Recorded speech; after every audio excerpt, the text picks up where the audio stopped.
కమిషన్కి రాష్ట్రంలో ఉన్నటువంటి ఆర్థిక పరిస్థితులు మనకున్న ఇబ్బందులు వాళ్ళకి తెలిస్తే వాళ్ళ పరిధిలో ఉన్నా లేకపోయినా వాళ్ళు కనీసం సంబంధించినటువంటి శాఖలతో మాట్లాడినప్పుడు ఈ రాష్ట్రాల్లో ఈ పరిస్థితి ఉత్పన్నమైంది అవున అవకాశం ఉంటుంది చూడండి.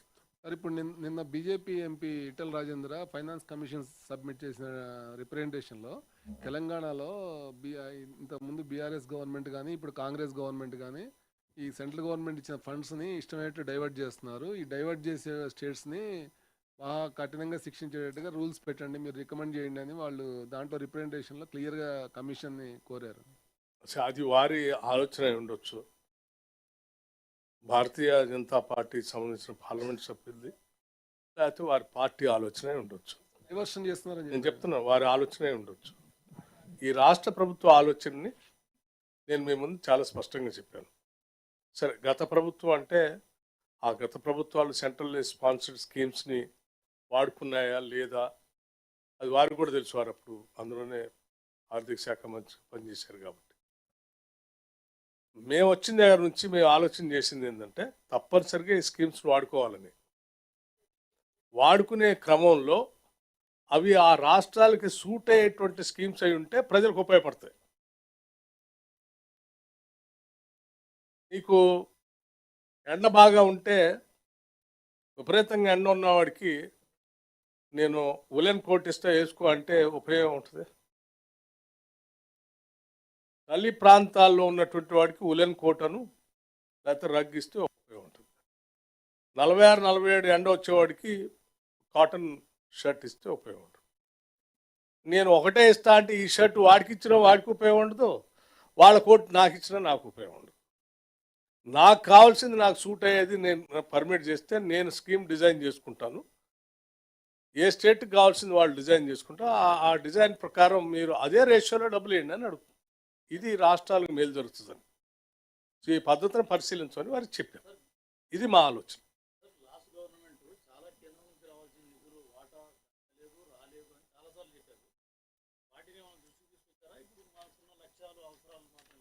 చెప్పాం కదా. ఇప్పుడు గత ప్రభుత్వాల టైంలో సెంట్రల్లీ స్పాన్సర్ స్కీమ్ కింద వచ్చినటువంటి వాటిని వాళ్ళు వాడుకోలేదు, పక్కన పెట్టారు. వాటన్నిటినీ మేము మళ్ళీ చాలా స్పష్టంగా మేము ఇప్పుడు మాత్రం కంపల్సరీ సెంట్రల్ స్పాన్సర్ స్కీమ్స్ని మేము వాడుకుంటాం, దానికి సంబంధించిన డబ్బు మారేసి ఎంత అవసరం ఉంటే అంత కడతాం అని చెప్తూనే మా రాష్ట్ర అవసరాలకు ఉపయోగపడేటువంటి స్కీమ్స్ తయారు చేస్తే అది ఇంకెక్కువ పెద్ద మొత్తం మా డబ్బుకి మా ప్రజలకు ఉపయోగపడుతుంది.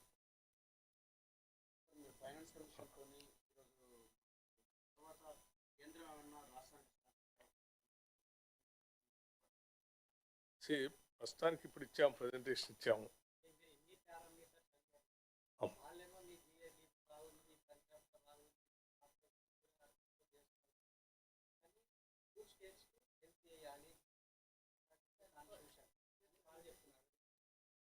ఇప్పుడు మేము కూడా స్టేట్స్కి హెల్ప్ చేయొద్దని చెప్పట్లేదు.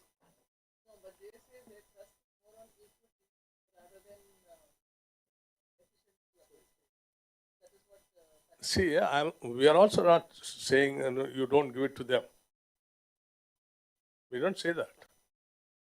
What we are saying is per capita income, by taking it as a benchmark, if you consider that, then it will be lost to the state.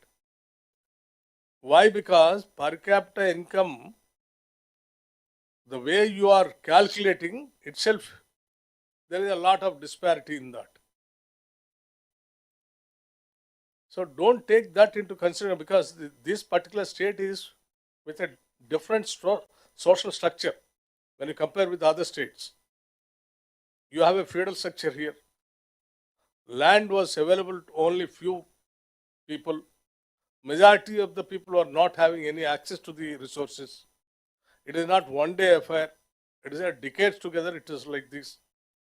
So it has a lot of impact on the society. People who are having an access to the resources are able to make more money, are able to become rich and rich.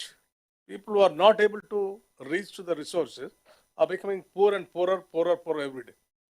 That disparity you have to see it. 10 రూపాయలు ఉన్నోడిని 10 లక్షలు ఉన్నోడిని ఇద్దరు కలిపి average చేసి 10 లక్షలు 10 రూపాయలు average అంటే కుదరదు కదా అని చెప్తున్నాం. ఏడు ఆ పరిస్థితి ఉంది, దాని పరిగణ. Thank you. అవన్నీ గవర్నమెంట్ ఆఫ్ ఇండియా ఇచ్చేసాం ఆల్రెడీ గతంలో.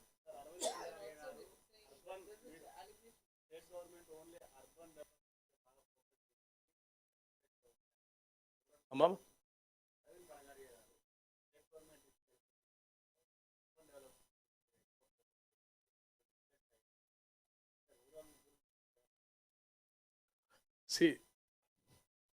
హైదరాబాద్ తెలంగాణ అనగానే మీకు ఎక్కువగా హైదరాబాద్ కనిపిస్తుంది. హైదరాబాదు అవుటర్ రింగ్ రోడ్, తర్వాత రీజనల్ రింగ్ రోడ్డు ఇన్కమ్ ఎక్కువ ఇక్కడ నుంచి వస్తూ ఉంటుంది. వీటితో పాటు రూరల్ ఏరియా డెవలప్మెంట్ కోసం కూడా మేము స్పష్టంగా చెప్పాము. అదే కదా మీకు చెప్పింది, schools, self help groups, rural infrastructure, housing, Indiramma housing, తర్వాత ఇరిగేషన్ ప్రాజెక్ట్స్, ఇవన్నీ రూరల్ కిందకి వస్తాయి. ఎవరు ఇప్పుడు నేను చెప్పినవన్నీ కూడా, I think you might have followed it. నేను చెప్పినవన్నీ కూడా ఈ రాష్ట్రానికి ఇప్పుడు రేపొద్దున ఏం కావాలో అవి చెప్పాను.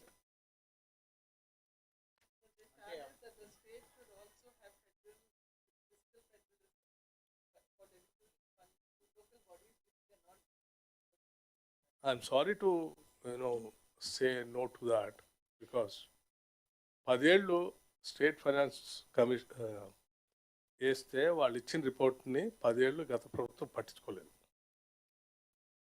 వాళ్ళు వేసిన కమిషన్, ఆ కమిషన్ ఇచ్చిన రికమెండేషన్స్నే మేము వచ్చిన తర్వాత వాటిని యాక్సెప్ట్ చేయటమే కాకుండా ఇంప్లిమెంటేషన్ కూడా స్టార్ట్ చేసాం. ఇది మీతో ఎవరన్నారో నాకు తెలియదు, ఒకసారి అన్న వాళ్ళకి మీరు చెప్పండి.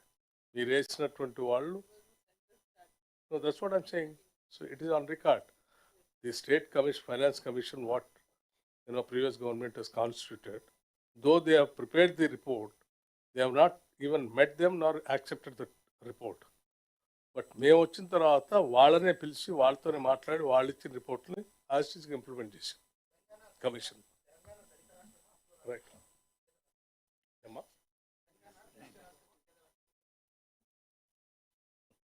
అంటే what exactly you want to know about it? మీరు ఏం తెలుసుకోవాలనుకుంటున్నారు?